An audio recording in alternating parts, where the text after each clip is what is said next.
Животные всегда придут на помощь. Они намного добрее, чем люди. Дикие животные, которые по природе никогда бы не помогли человеку, но бывают исключения. Эта история началась в далеком 1998 году. На свет появилась девочка по имени Ксюша. Спустя 6 лет она пошла в школу. Живя в деревне, она поняла, что тут одни алкаши. У нее был друг Петя. У него был волк по кличке Вой. Однажды Ксюша пошла гулять, и возле Петиного дома на нее напали хулиганы. На крики прибежал Вой и распугал бандитов. Ксюша убежала домой. Как только Ксюша смогла собраться с мыслями после нападения, она поспешила рассказать своим родителям о произошедшем. Они сразу вызвали полицию, но хулиганы успели скрыться до приезда правоохранительных органов.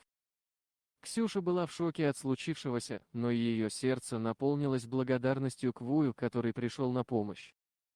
Она решила навестить Петю и поблагодарить его за то, что Вой спас ее от опасной ситуации. Когда Ксюша пришла к Пете, он уже ждал ее с нетерпением. Они обнялись, и Ксюша сказала: «Спасибо, Петя, ты и Вой спасли мне жизнь». Петя скромно улыбнулся в ответ и сказал, что Вой всегда готов помочь ей и защитить от любой опасности.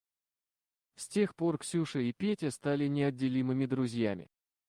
Каждый день после школы они проводили вместе время, гуляя по окрестным полям и лесам.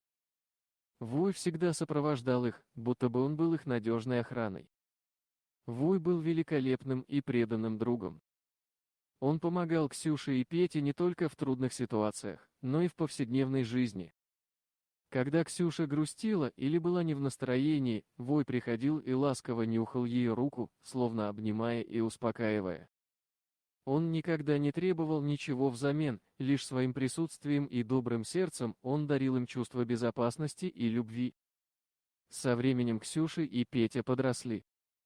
Они переехали в большой город, чтобы получить лучшее образование и начать новую главу своей жизни. Вой остался в деревне, где его по-прежнему окружали люди, которые нуждались в его защите и заботе. Годы прошли, и Ксюша вернулась в деревню вместе со своей семьей, чтобы провести отпуск и повидаться с Петей. Когда она увидела Воя, ее сердце заполнилось радостью. Она обняла его и сказала: «Ты всегда будешь нашим героем, Вой. Без тебя мы не смогли бы преодолеть некоторые трудности в жизни». Вой в ответ лизнул Ксюшу, будто бы подтверждая ее слова. Он все так же был верным и преданным другом, готовым всегда прийти на помощь. Животные всегда имеют особое место в сердцах людей.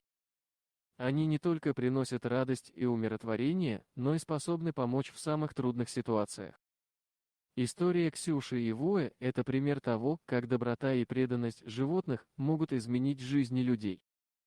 Пусть каждый из нас найдет в своей жизни такого верного друга, который всегда будет рядом, готовый поделиться своей любовью и защитить от бед и опасностей.